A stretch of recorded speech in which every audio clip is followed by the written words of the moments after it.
né? E assim, como já existe também um outro processo dos respiradores que o prefeito estava se recusando a aceitar a documentação e assinar, segundo ele, né?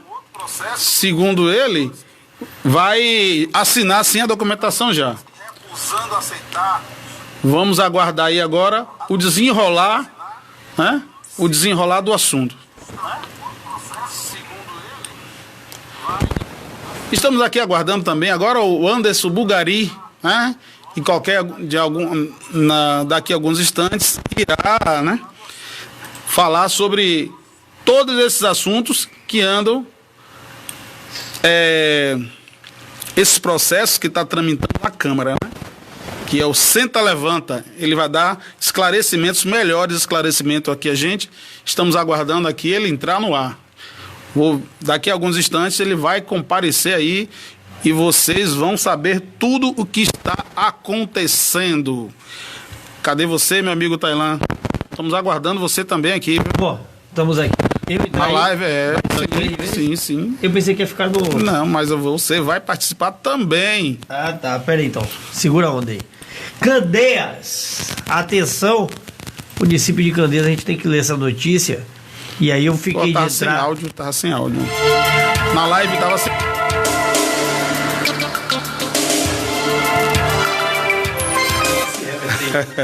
7h19. Vamos trazendo para vocês essa informação aqui, ó. Candeias, Justiça anula decisão e Tonha Magalhães recupera direitos políticos.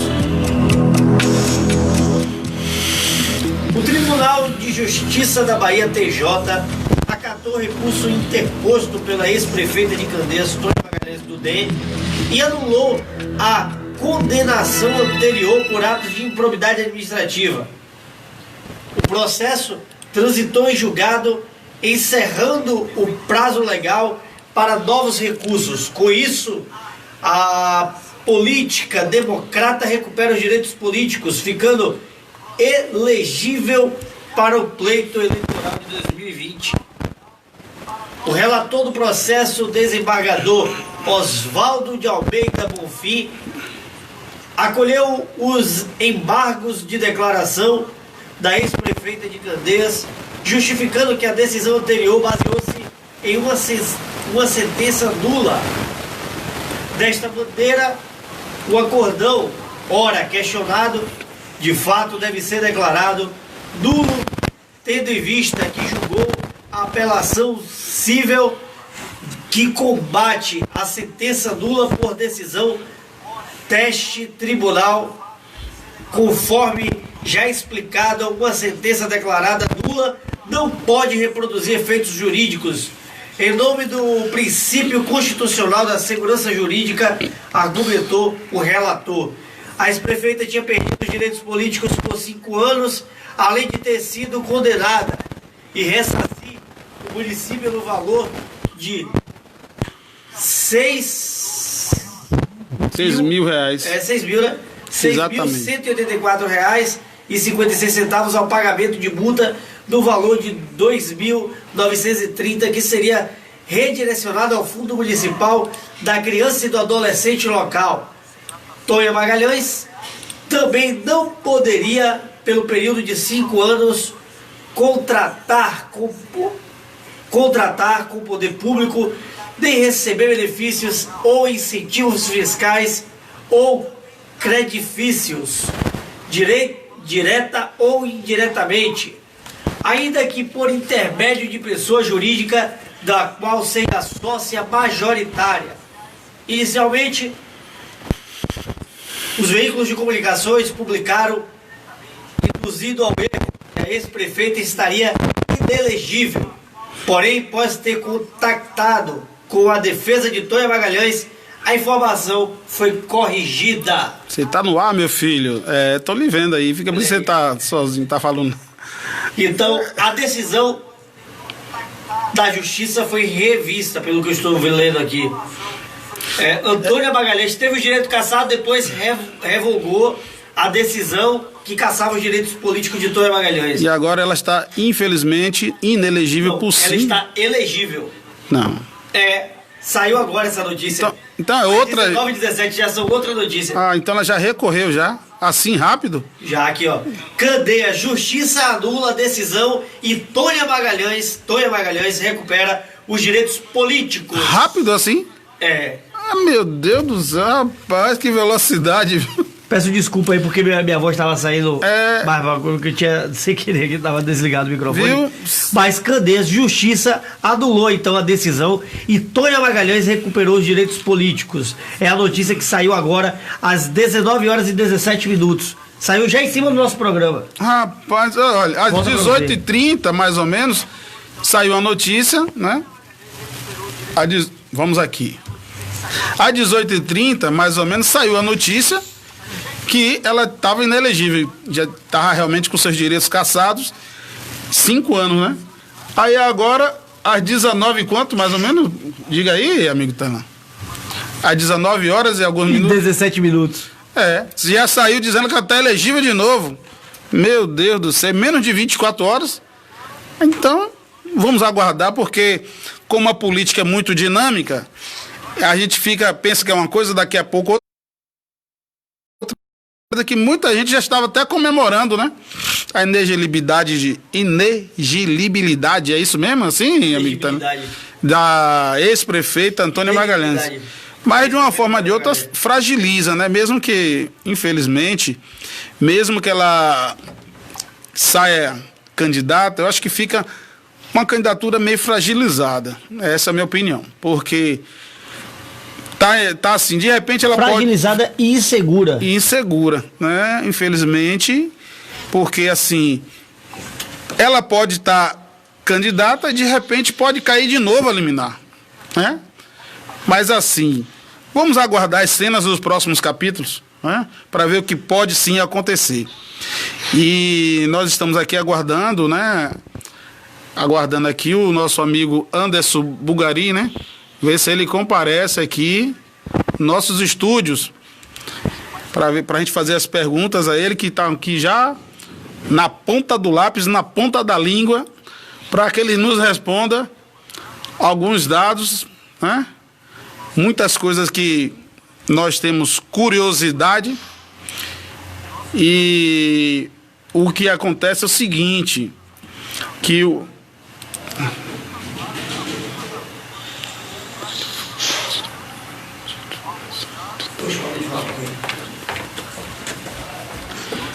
assim, entendeu? Então o que acontece assim, pois bem, Anderson Bulgari, meu filho, cadê você? Estamos lhe aguardando aqui. Bom, daqui a pouquinho o Anderson Bulgari conversando com a gente, agora são 7 horas e 25 minutos. O caso é, Antônia Magalhães recorreu e está aí, os direitos recuperados. A gente vai tentar conversar também com a equipe de defesa da ex-prefeita Magalhães da Cruz. Vamos com mais uma matéria aqui da Rádio Web, na verdade da Rádio Nacional, perdão. Emprego formal tem menor queda desde a pandemia, com quase 11 mil vagas fechadas. Que bacana, hein? O Brasil fechou em junho de 2020 10.984 vagas de emprego com carteira assinada. Apesar do saldo negativo na criação de empregos, este é o melhor resultado desde o início da pandemia. Em maio, o país havia fechado mais de 350 mil vagas com carteira assinada. O pior número foi em abril, quando mais de 918 mil vagas formais foram encerradas no país. O secretário especial de Previdência e Trabalho, Bruno Bianco, comemorou os dados de junho. Uma melhora muito significativa, que demonstra uma reação clara do mercado de trabalho. Temos ali o crescimento significativo do número de admissões, na ordem de 24% de junho frente ao mês de maio. No acumulado entre janeiro e junho de 2020, o Brasil perdeu mais de 1.198.000 vagas de emprego com carteira assinada. Esse saldo é pior que no mesmo período de 2015 e 2016 somados.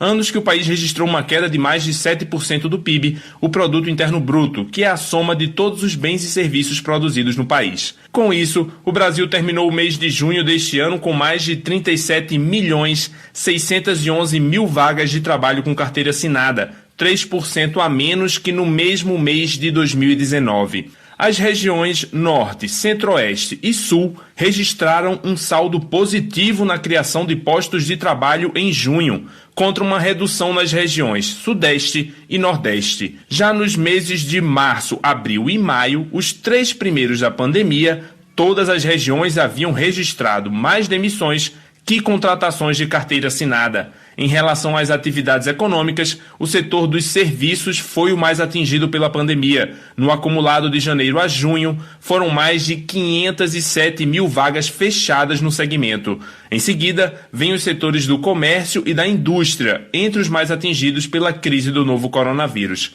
A construção civil sofreu um impacto menor, com 32.000 postos de trabalho encerrados. A agropecuária foi o único setor que registrou aumento no número de postos de trabalho neste ano, com mais de 62.000 vagas criadas no primeiro semestre de 2020. Da Rádio Nacional, em Brasília, Lucas Por Deus Leon.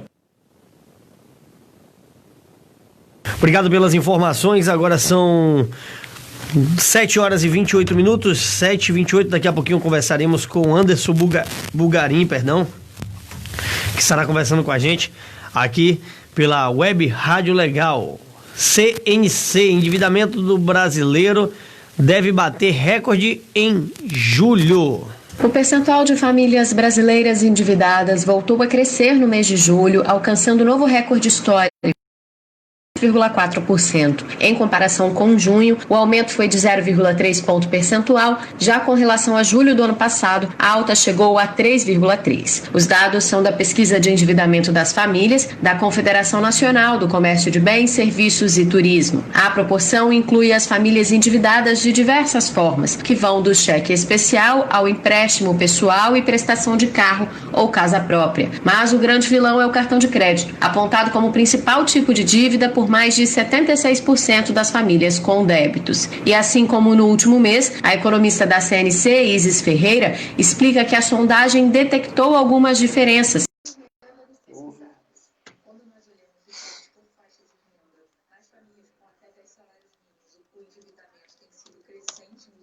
Tem que aumentar o retorno do rádio. Nas famílias com mais de 10 salários mínimos de renda, o endividamento vem caindo desde abril. Isso indica que as necessidades de crédito estão maiores para aquelas famílias de menor renda, enquanto as famílias de maior renda estão com uma tendência maior a poupar seus recursos. O ponto positivo da pesquisa foi a queda da proporção de famílias... E para de mexer na caixa aí que daqui a pouco você recorde.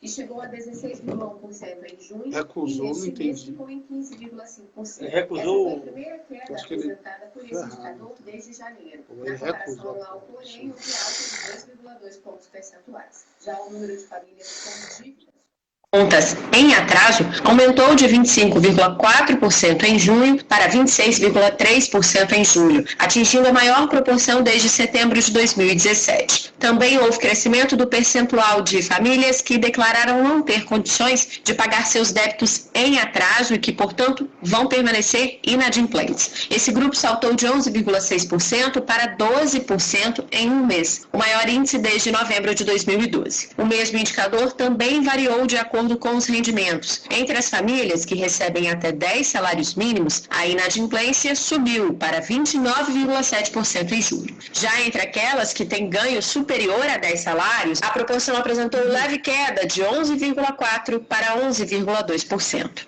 Da Rádio Nacional no Rio de Janeiro, Tâmara Freire. Obrigado, Tâmara, pelas informações. Agora são 7 horas e 21 minutos. 7h21. Ou melhor, 7h31, perdão. Já estamos aqui, já ao Calma, vivo, né? aí, na nossa live, já estamos aqui na nossa live com Anderson Bulgarim. Boa noite, Anderson. Boa noite, Everton. Só um minutinho para terminar de ajustar aqui essa câmera. Valeu. Daqui a pouquinho, então, conversando com aqui Anderson aguardando. Bulgarim. Agora são 7 horas e 32 minutos. Beleza. 7h32, estamos ao vivo pela Rádio Legal FM 106,3, também pela Web Rádio Legal, pelo Facebook do nosso queridíssimo Everton Souza, onde hoje iremos entrevistar e conversar com Anderson Bugarim, ele que é bacharel em Direito, cidadão candeense e está acompanhando aí de perto o caso do Dr. Pitágoras, caso este que vem desenrolando, já tem uns dias já a gente conversando, falando sobre essas coisas aqui na nossa emissora, né? Agora são 7h32, Anderson já está pronto aí, Anderson? Tá, sim. Tudo Tá ok. pronto, tá tudo ok, tá parecendo até a imagem da Globo, meu filho. Tá bonito, tá bonito. Não exagere, não exagere. Alô, boa noite, meu amigo Anderson. E aí, tudo bom? Já tá tudo Boa ok? noite. Ô, amigo Anderson, tem uma confusão aí, né? Vamos falar um assunto bem fresquinho, né? Que você até tá acompanhando. Eu não acompanhei muito, porque do meu trajeto da minha residência até o estúdio, é que saiu essa nota aí com relação a Tônia Magalhães, né? Vamos falar só, me deu uma esclarecida aí, foi o que aconteceu, porque eu vi uma nota dizendo que estava inelegível, não estava elegível. O que foi que aconteceu realmente aí? Deixa só esse esclarecimento aí, que você deve estar mais a par do que a gente aí, amigo. Boa noite a todos, boa noite a Everton, a Tailândia, é um prazer estar participando do programa de vocês, nessa noite. Cumprimentar também a todos os ouvintes dessa rádio, de grande cidade de Candeias.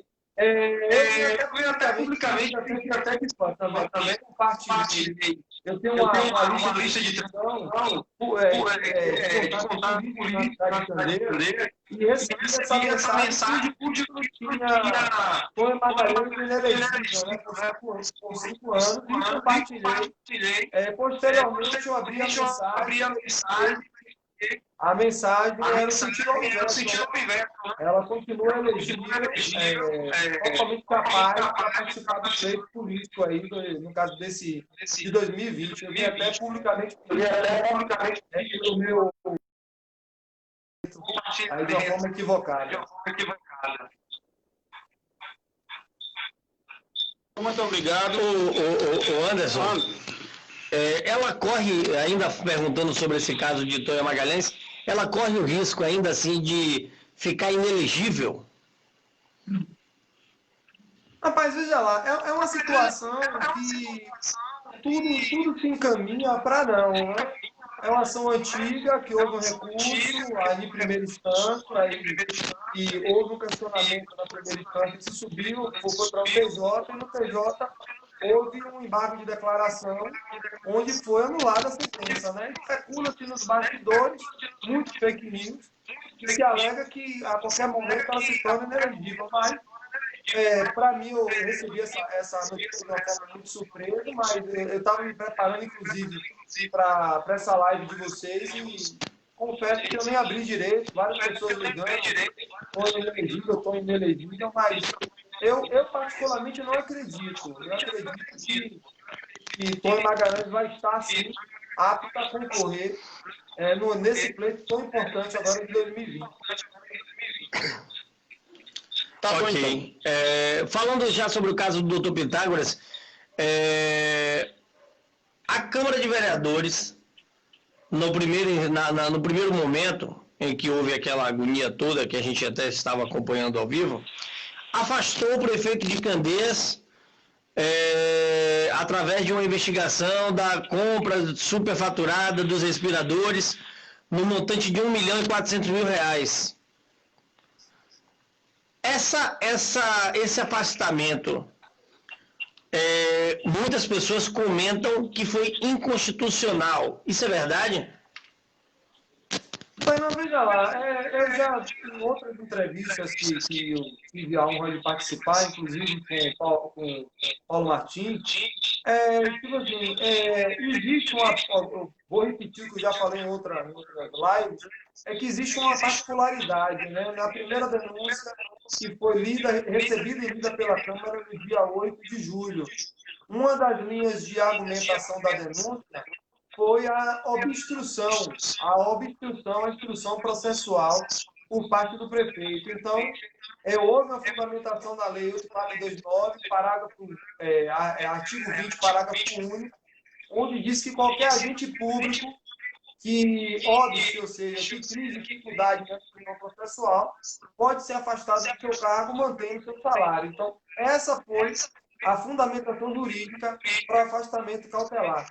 Eu tenho escutado muita gente falar de quórum, de maioria absoluta, maioria simples. Então, foi utilizada a maioria absoluta, que foram os 9 votos hoje dos vereadores de oposição, que receberam e aceitaram o afastamento cautelar do prefeito naquele momento.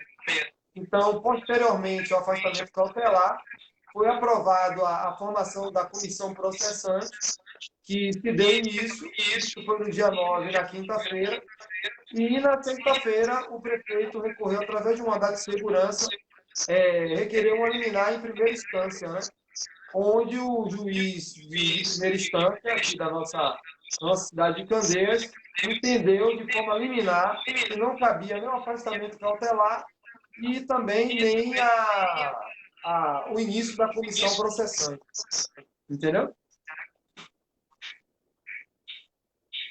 Entendi, agora está claro para a gente. Agora são 7h38 e estamos conversando com Anderson Bugarim, ele que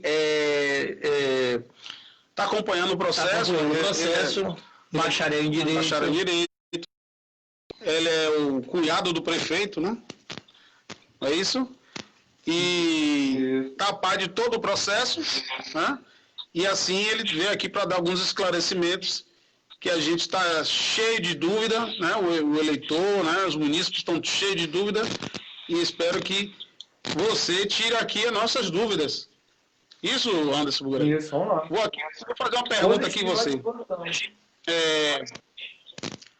Me diga uma coisa, como ocorreu a primeira denúncia na Câmara Municipal? Passa para a gente aí que se tem essa dúvida. Essa denúncia foi recebida dia 25, se eu não me engano, de junho, né? Houve um cidadão da nossa cidade que formulou a denúncia e apresentou. Essa denúncia foi fundamentou em quatro temas, né? Que foi a respirador. Foram 4 temas, agora eu nem consigo te precisar exatos 4 temas. Então, foi fundamentado em 4 temas, foi lida e recebida no dia 9, né, foi na quinta-feira. Foi também realizado todo o procedimento. Na verdade, aqui está entrando e saindo áudio. Né? O áudio que está saindo daqui está batendo na mesa e voltando para cá.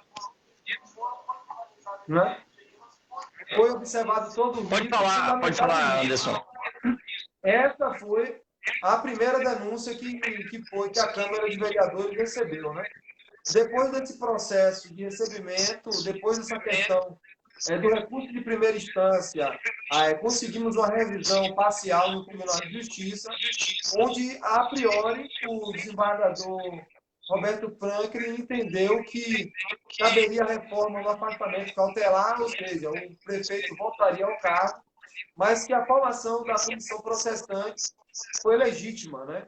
E que era para se continuar o encaminhamento da comissão processante.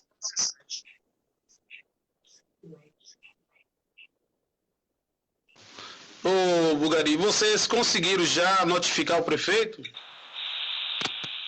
Rapaz, foi uma grande corrida, né? Porque desde na semana passada, quinta-feira de semana passada, o oficial da Câmara, inclusive em notificar o prefeito, vem tentando por diversas vezes localizá-lo, né? E foi quinta, foi na sexta, depois fomos na quarta, depois fomos na quinta. Sexta-feira publicou-se o primeiro edital de notificação e na sexta-feira houve um encaminhamento por parte do prefeito João Pinto para o presidente da Câmara, para o presidente da comissão processante, alegando que hoje receberia a notificação. Então, hoje de manhã foi na prefeitura oficial de novo, 11 horas da manhã, voltou 14 horas, voltou 15 horas, mas já quase por volta das 18 horas, se conseguiu encontrar o prefeito. E ele hoje foi notificado, contando a partir de hoje o prazo dele para a apresentação da defesa prévia e das indicações das testemunhas. Sim. Anderson, fale. Então ele foi notificado na situação dos respiradores. Esse outro processo que foi acatado hoje na Câmara de Vereadores sobre os falsos médicos, ele ainda vai ser notificado, isso? Isso. Então, o que aconteceu hoje foi a Câmara recebeu mais uma denúncia. Essa denúncia fundamenta-se nos falsos médicos, né? Foi uma investigação conduzida pelo nosso ilustríssimo vice-presidente da Câmara de Vereador, o Fernando Calmon, desde o início, isso foi em 2017. Ele fez um trabalho de investigação muito profundo. Teve também a ajuda do Vinícius Peixoto, né, do blogueiro, né, hoje candidato também a prefeito, Vinícius Peixoto, que conduziu isso de uma forma investigativa profunda. Então, a Câmara recebeu hoje, na data de hoje, essa denúncia dos falsos médicos e vai ser avaliada político-administrativamente pela Câmara de Vereadores de Candeias. Sendo que, na quinta-feira, vai ser concluída a ata, né, da sessão de hoje, para daí se formar a comissão e tentarmos de novo notificar o prefeito, para dar início à contagem de prazo de defesa. Beleza, então. Então, assim que ele for notificado do próximo processo, me diga uma coisa, que possibilidade existe aí de realmente o prefeito ser cassado? Depois dessa primeira notificação, depois dessa primeira notificação, depois da segunda notificação. Existe todo um prazo, né? É importante destacar que a Câmara de Vereadores, em nenhum momento, a Câmara Municipal de Candeias, ela está seguindo todo o rito, legítima defesa, devido processo legal, né? A gente tem que seguir todo o rito, todo o procedimento, né?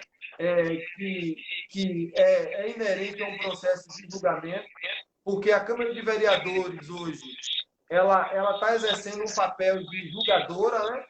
Então ela tem que ter vários cuidados no aspecto de procedimentos para não gerar nenhuma nulidade, né? Então esse processo vai se gerar em alguns prazos que tem que ser observados. As testemunhas que vão ser anuladas pelo denunciado têm que ser ouvidas, né? E aí, com muita tranquilidade, eu digo a gente porque estamos acompanhando muito de perto todo esse encaminhamento da Câmara, tem que os vereadores tomar uma decisão de uma forma muito tranquila, né? Acho que o importante é que tudo está sendo feito com muita tranquilidade. A Câmara de Vereadores destaca. Anderson, nós estamos conversando com ele. São 7 horas e 45 minutos. Às 7h45, estamos ao vivo com a Rádio Legal 106,3. E você também pode participar mandando a sua pergunta pelo 98773-4550. Anderson, o prefeito foi notificado hoje. Tira esse cabo. Eu tiro esse cabo daqui, para ver se pega. Anderson.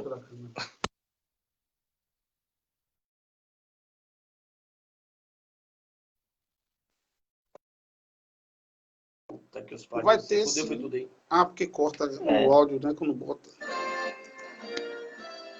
Entendi. 7 horas e 46 minutos. Caiu o sinal do Anderson.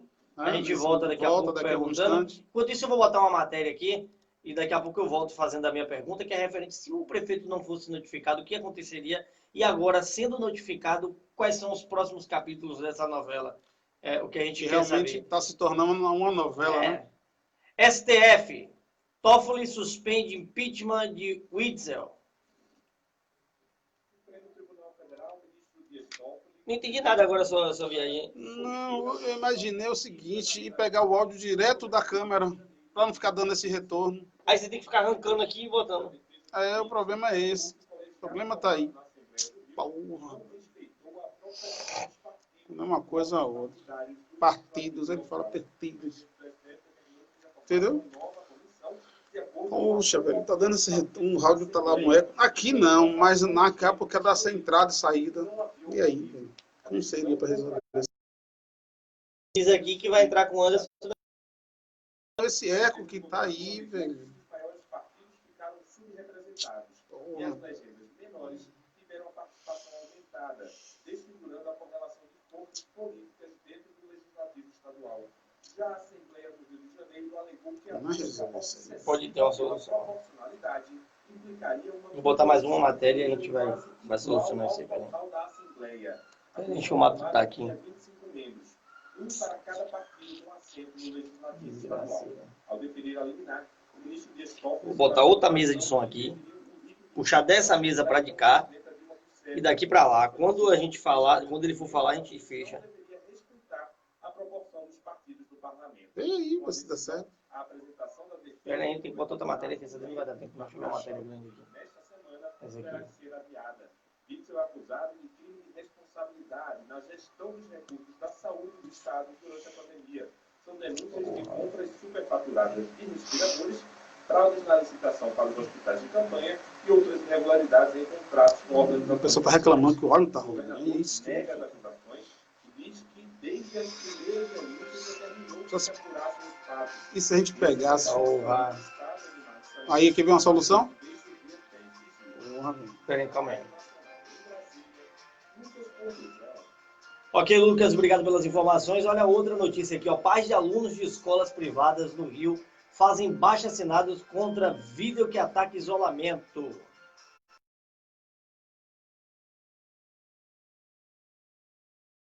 Tá retornando aqui. Os colégios se posicionam contra a mensagem divulgada pelo Sindicato dos Estabelecimentos da cidade. A gravação ataca as medidas de isolamento social para defender o retorno das aulas presenciais e teve uma repercussão tão negativa que já foi até retirado dos perfis do Cinep Rio. Mas ainda circula na internet e traz mensagem. Vimos que a ciência é a vacina. Estudos só confundiram. Trancar todos em casa não é ciência. Confinar é desconhecer, é ignorar. Vida é fragilizar, debilitar, mexer com o emocional. As crianças precisam voltar a se relacionar, brincar, refazer laços, amizades, rever seus amigos. Hora de reflorir, recriar no novo tempo. O sol precisa tornar a brilhar. Algumas unidades de ensino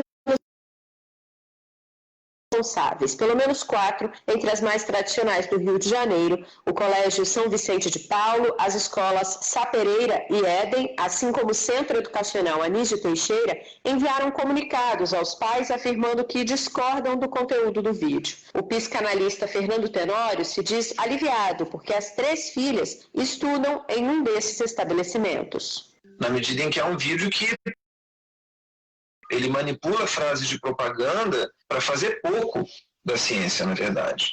Porque a verdade é que a gente está no meio de uma pandemia que não está decrescendo ainda e que mesmo o retorno às atividades presenciais, se ele tiver que ser feito agora, porque talvez no Rio a coisa esteja num platô elevado, ele tem que ser feito respeitando as medidas sanitárias, respeitando, eventualmente, a decisão dos pais que não se sintam à vontade de mandar seus filhos. O Cinep defende a volta às aulas, que foi autorizada pela Prefeitura do Rio de Janeiro a partir da próxima segunda-feira, dia 3 de agosto, mas apenas para os 4º, 5º, 8º e 9º anos do ensino fundamental, e somente nas escolas particulares. Mas há um impasse entre governos, já que a Secretaria Estadual de Educação alega que cabe a ela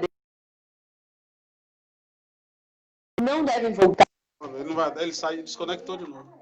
a mais branda de risco para coronavírus. O Desconectou de novo. professores do município do Rio, que já se posicionou... Vou tirar aqui. Ah, tirei. Recebeu com indignação o vídeo do Cinep. O vice-diretor do SINTE, Afonso Celso Teixeira, afirmou que os professores esperam que o sindicato patronal... Puta que os pariu. Que foi? Sindicato que representa instituições de Cabo ensino P10, da ciência, P2. também fica surpreso. Hã? Diz que as Cabo escolas P2. são Não vai dar, vai ter que seguir como tá mesmo. base científica alguma, né? Quem é que E tá caindo a porra do... a transmissão do mesmo que tome todas as medidas possíveis. Não é isso que a gente tem visto por aí. E essa postura negacionista é o que fez com que, inclusive, o nosso país hoje atingisse o segundo lugar em número de contaminados. A mensagem do vídeo também contraria o posicionamento da Fundação Oswaldo Cruz, principal referência científica do país no combate de doenças infecciosas como o coronavírus. Em 2 estudos divulgados na semana passada, a Fiocruz afirma que é precipitado o controle da pandemia, justamente porque representaria uma queda significativa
Voltou. Olha se está com áudio. Olha primeiro se está com áudio. Essa legislação vai se sobrepor às eventuais normas estaduais que fixam uma data de validade para as receitas. Mas não deve valer para alguns tipos de remédios, como explica a assessora da presidência. É importante destacar que as novas regras não valem para medicamentos de controle especial e para antimicrobianos, que são regulados por normas específicas, como a RDC número 20 de 2011 e a portaria SVS do Ministério da Saúde 344 de 98. As novas regras não valem também para medicamentos de controle especial, como a hidroxicloroquina, a cloroquina, a ivermectina e a nitazoxanida, associadas ao tratamento de Covid-19. Será obrigatório que a prescrição médica informe que a medicação indicada é de uso contínuo. O conselheiro federal de farmácia pelo estado de Rondônia, Jardel Teixeira de Moura, alerta para outras mudanças provocadas por legislações recentes. É importante ficar atento às demais legislações vigentes e à resolução RDC 357 de 2020. A norma aumenta temporariamente as quantidades máximas de medicamentos permitidas de notificação de receita e receitas de controle especial. O farmacêutico poderá entregar até a quantidade máxima de medicamento estabelecida pela legislação, com base na dose prescrita pelo médico, quando as receitas de uso recorrente não tiverem especificado quantos comprimidos ou caixas deverão ser consumidas pelo paciente. Agora, o Congresso vai analisar se mantém ou não o veto presidencial. Da Rádio Nacional em Brasília, Ana Luísa, prazer. Obrigado, Ana Luísa, pelas informações. Agora são 7 horas e 56 minutos. Voltamos com a nossa live com o nosso queridíssimo Anderson Bulgarinho. Anderson, eu queria saber se caso o prefeito de Candeias não fosse notificado, o que iria acontecer? O que poderia se acontecer? Ponto 1. Essa é a primeira pergunta, já linkando com a segunda. Agora que ele foi notificado, quais são os próximos passos? O que vai acontecer daqui para frente?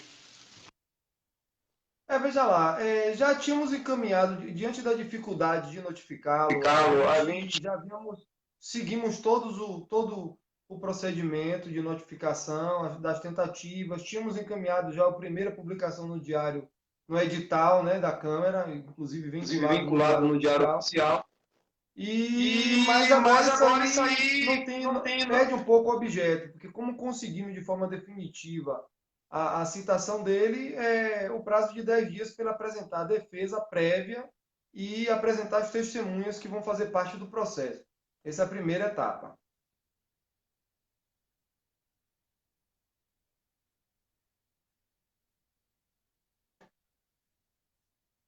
Tailan, eu não estou te escutando.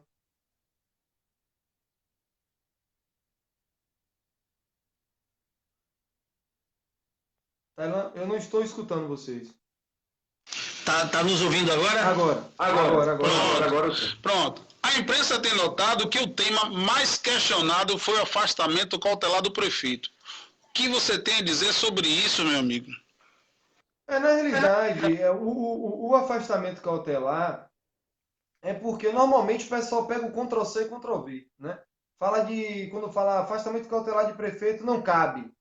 Mas, no caso específico de Candeias, houve uma fundamentação jurídica e fática. Por que eu digo fática?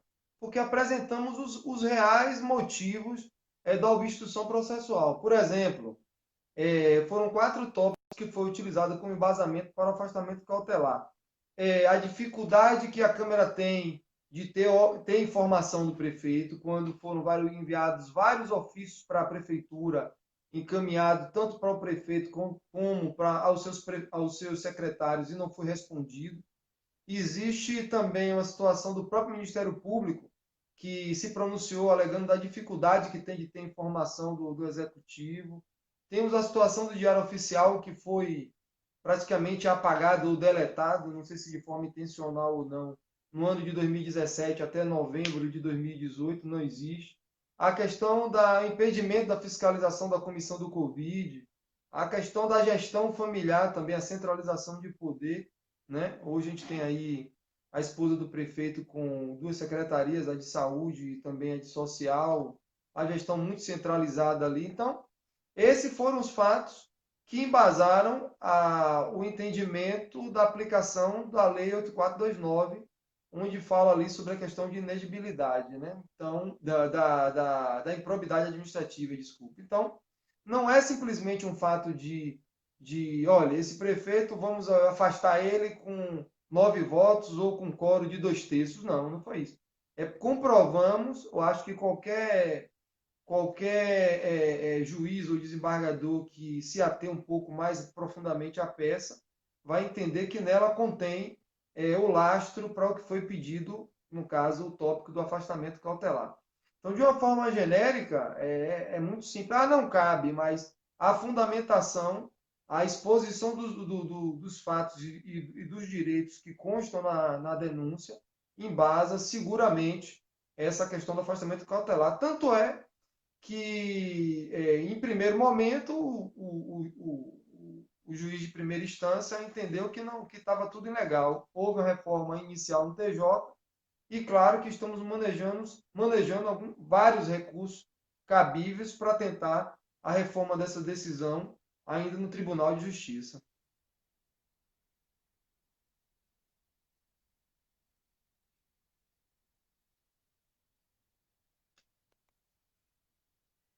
O áudio de vocês cortou, viu, Tailan?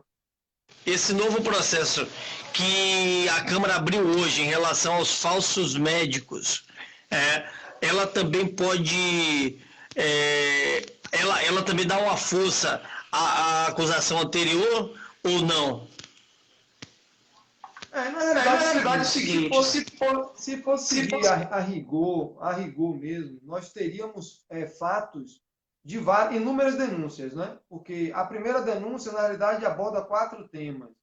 Essa segunda denúncia, vamos dizer assim, ela aborda um tema único e específico, que é a questão dos falsos médicos, né? Então, inclusive, a Câmara, no caso, a denúncia foi apresentada diante dessa falta de entendimento quanto hoje, no caso, o entendimento vigente hoje, não caber o afastamento cautelar. Essa denúncia foi apresentada sem um afastamento cautelar, né? Mas, claro que embasa, eu acho que o prefeito, de certa forma, está saindo ainda, está tendo até benefício, porque se fosse analisar isso, caberia várias denúncias consecutivas, né? mas o importante é que a verdade está vindo à tona. Os vereadores hoje, mais uma vez, eu venho parabenizar a presidente da Câmara, a Lucimeire Magalhães, né, pré-candidata a prefeita da nossa cidade, o nosso vice-presidente também, o Fernando Calmon, né, que foi uma pessoa muito importante. Todo esse processo já vem já na oposição há muito tempo, isso ele sempre frisa, e reconhecemos a importância, principalmente agora nessa segunda denúncia, que foi muito bem aparelhada por eles, por vários documentos que foram utilizados, que estavam ali, vamos dizer assim, em mãos, que ele tinha muita coisa. Então, foi utilizado toda essa situação de documental, né? Já existia uma investigação. Então, eu acho que a situação se complica, né? Também vou parabenizar Arnaldo Araújo, né, que é o primeiro secretário, Valdir Cruz, segundo secretário, Rosana de Bobó, irmão Gesso, Mica, Nau, todos os vereadores hoje que compõem esse núcleo da base de oposição do prefeito, que, para mim, está fazendo história, né? É o primeiro momento que a gente tem a Câmara de Vereadores tendo a coragem, né, de abrir um processo de impeachment, de julgar um prefeito, de avaliar tudo que ocorreu de forma isenta, né? E fazer um trabalho que, para mim, vai marcar história. A Câmara de Vereadores de Candeias passa a ser, a partir do dia 9 de julho de 2020, a protagonista no cenário político da nossa cidade. Haja visto que é um fato que houve afastamentos de outros prefeitos, mas não isso ocorreu através de forma pela Câmara do Legislativo, né? Seu áudio. Então, assim, Anderson, me diga uma coisa. Se acontecesse afastamento realmente de fato do prefeito de Águas, isso será um fato realmente histórico e único na cidade, não é isso que você quer dizer para a gente, Anderson? Isso. E a gente não podemos tomar decisões precipitadas. Eu acho que o papel da Câmara foi feito, que foi receber a denúncia. Agora, de uma forma isenta, vai ser analisado os fatos, ouvido testemunhas, ouvido também o denunciado, né? Vai se dar todo o direito de ampla defesa. Então, não acredito que não vai haver nenhum trabalho, nenhuma intenção atabalhoada de pular fases, etapas, ou acredito que vai haver um julgamento por parte dos vereadores de uma forma muito isenta, que eles tenham essa oportunidade de se pronunciem de forma a deixar isso bem claro para a nossa população, né? Então, a gente não pode aqui dizer que já está condenado, não. É importante a gente ter um cuidado muito grande. Agora, claro, de acordo com o princípio constitucional da publicidade, tudo tem que ser público, até para dar a garantia da ampla defesa. Então, todos os atos que estão sendo realizados pela nossa Câmara de Vereadores está sendo feito de forma pública, tanto é que todos os movimentos que foram feitos, todos os atos de notificação foram publicados no Diário Oficial da Câmara de Vereadores. Não existe nenhum tipo de subterfúgio, coisa que foi feita fora do alcance da legalidade e da publicidade. Isso é altamente importante, mesmo que a gente tenha tempo, que perca tempo na notificação do prefeito, que ele use alguns artifícios para não se apresentar na notificação, mas acho que isso faz parte de uma forma indireta também da tentativa de defesa preliminar do prefeito, né? Mas vai chegar um momento que ele tem que se apresentar as defesas, isso já começou a contar o prazo a partir de hoje, e vamos caminhar. Eu acho que, independente se vai condenar ou não, eu acho que o mais importante é que a Câmara hoje está fazendo o seu papel.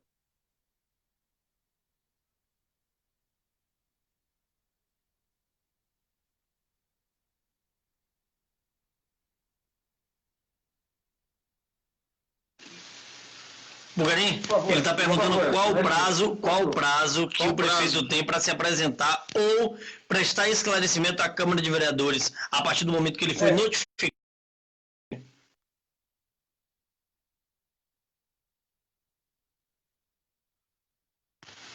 Anderson?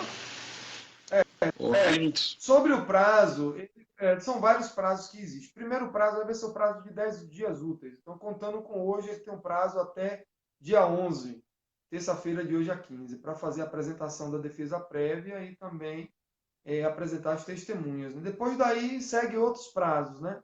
Comissão, parecer de comissão, e aí existem vários outros prazos, né? Que vão ser desencadeados de formas consecutivas.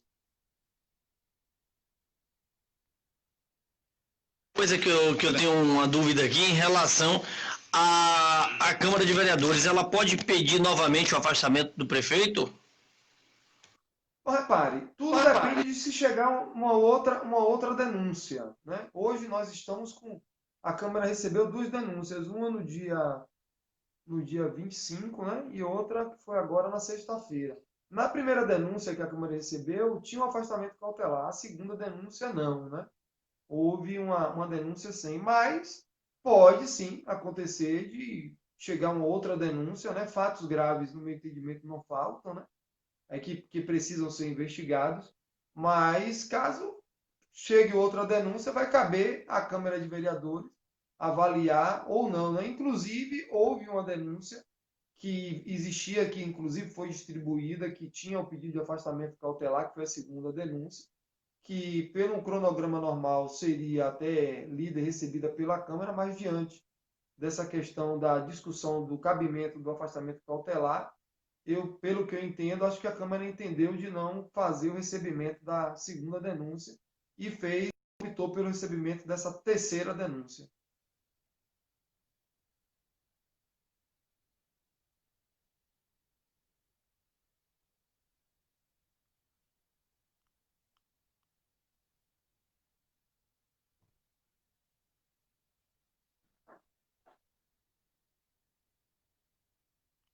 Tailã, não estou ouvindo. Vocês estão no delay de abrir o áudio. E agora, está me ouvindo? Está ouvindo a gente? Agora estou. Pronto. E assim, como seria, Anderson, nesse caso... Isso, corra. Me diga aí, sua opinião sobre todo esse processo, me dê agora um feedback aí, uma opinião sobre todo esse processo. O que você acha que realmente pode acontecer? Uma opinião sua, assim, do seu sentimento. Você acha que a justiça vai acatar todo esse processo? Você acha que não? Apesar de ter várias provas, né? Várias testemunhas. O que você acha? Justamente nesse momento agora de pandemia, nesse momento, Anderson, de que está muito próximo, será que o juiz poderá acatar, poderá afastar, ou ele entenderá que o prefeito já está terminando o seu mandato, ele poderá deixar que o prefeito conclua esse mandato? O que realmente nesse desenrolar você imagina o que pode acontecer, Anderson? Olha, no aspecto político, porque o que acontece? A Câmara hoje faz o julgamento político, né? Inclusive, existem algumas denúncias que constam na denúncia, ou seja, alguns temas que constam na denúncia, que já é objeto de investigação judicial, né? Isso é notório. Agora, temos que ter um cuidado muito grande de não fazer um pré-julgamento, né? Eu entendo que os fatos são graves, né? De uma forma, assim, muito graves, mas são 2 jogadores que vão estar no cenário. No cenário político, são os vereadores que vão ter que dar esse parecer, né? E alguns temas que já estão transitando também na esfera jurídica, judiciária, vai caber ao juiz, né? Mas, no meu entendimento, são tópicos e temas e assuntos gravíssimos, no meu ponto de vista, né? Entendo que o prefeito ele tem uma fragilidade política muito grande, né? Ele normalmente não é uma pessoa muito dado ao cumprimento, né, dos acordos políticos, da questão da centralização do poder político em si. Ele gosta de estar muito ali detendo toda a força política. Acho que ele veio com uma estratégia muito centralizadora de poder, né? Isso, de certa forma, tira um apoio de base dele. Então, vários pontos aí dele que eu acho que fragiliza muito o trânsito dele com toda a comunidade política da cidade, né? Porque, na verdade, A política ela tem que ser um poder disperso, né? Todo mundo tem que participar de uma gestão de forma positiva, né? Participativa, opinativa, e eu entendo que, na minha leitura, ele não consegue, não tem habilidade nesse sentido, né? Mas, voltando à questão da denúncia, eu acho que cabe o julgamento. Não acredito hoje que o fato está concluído, já perdeu, já está fora, não. Temos que ter tranquilidade. Eu acho que o primeiro passo é a Câmara não se furtar em fazer o papel dela, que é o papel de receber e dar encaminhamento à comissão processante. E tem aquela velha teoria que o jogo só acaba quando acaba, né? Quando apita o último apito. Então, eu acho que é um período conturbado na nossa cidade. A gente está passando por uma crise de coronavírus e acho que exige de qualquer gestor uma sensibilidade muito grande no aspecto social, né, dos munícipes. Então, tudo isso acho que é um agravante, né? Então, agora é um momento político, é um momento de uma crise pandêmica na nossa cidade, não só, né, uma pandemia já por si só, já fica muito claro que é uma situação mundial, né, uma situação de saúde mundial. Então, mas eu acho que se os vereadores eles se omitissem em receber essas denúncias e investigar também a fundo, eu acho que, de certa forma, eles poderiam, né, estar compactuando com o erro, porque é uma função inerente à Câmara de Vereadores legislar e também fiscalizar o Executivo, né? Valeu, meu irmão. Boa noite. Olha, boa noite. Muito obrigado. Tailan, você tem mais alguma coisa para... Não, eu quero agradecer em primeiro lugar a ele pela disponibilidade de ter se colocado mais uma vez à disposição de vir aqui, conversar, bater papo, esclarecer, como ele já fez aqui outra vez. E em breve a gente vai retornar, vai conversar. Eu acho que daqui para frente a gente tem muito o que conversar ainda. E eu tenho certeza que você vai estar sempre aqui junto na 106.3. Um abraço para você, boa noite. Valeu, Tailan. Um abraço. Foi um grande prazer estar aqui, meu amigo Everton, Tailan. É importante sempre estar contribuindo de forma muito lúcida, né? Transparente. Eu acho que é o principal de tudo. A gente tem que fazer uma política com muita clareza, né? De nível. Acho que é importante a gente tentar restabelecer no nosso município uma forma de disputa honesta, respeitosa. Isso aí tudo vai automaticamente gerar um grande nível de debate, né? Que eu acho que é muito importante. Temos, nesse pleito de 2020, vários ex-prefeitos, tem Antônio Magalhães, Sargento Francisco, temos como pré-candidato também a presidente da Câmara, Cimeiro Magalhães, também o Fernando Calmon, como é que se lançou, o Luiz Peixoto. Eu acho que isso é muito benéfico para a nossa democracia e que a gente e não caímos no mesmo erro, né? De vir e acreditar de uma forma inusitada e sem analisar, na realidade, a vida pregressa das pessoas. Eu acho que tudo que acontece é uma forma de evoluir, né? A gente sempre está no processo evolutivo. Também destacar a vice-prefeita, Márcia Gomes, uma pessoa que muito prezo. Estive com ela na campanha também, junto com o Pitágoras, em 2016. Também estive com ela na campanha de deputada federal. Também é pré-candidata a prefeita da nossa cidade. É uma pessoa que faz parte também do meu partido. Valeu, então, meu irmão. Valeu, muito obrigado. Boa noite. E aqui encerra o nosso programa, né? Nosso programa aqui, mais uma edição do Informe Legal. E amanhã estaremos aqui a partir das 19 horas até as 21 horas. Não, 20 horas não, das 19 até as 20 horas. Valeu, meu irmão. Valeu, meu irmão, viu? Muito obrigado por tudo, tamo junto aí, viu? Valeu? Um abraço, boa noite, tudo de bom. Obrigado. Valeu, um abraço.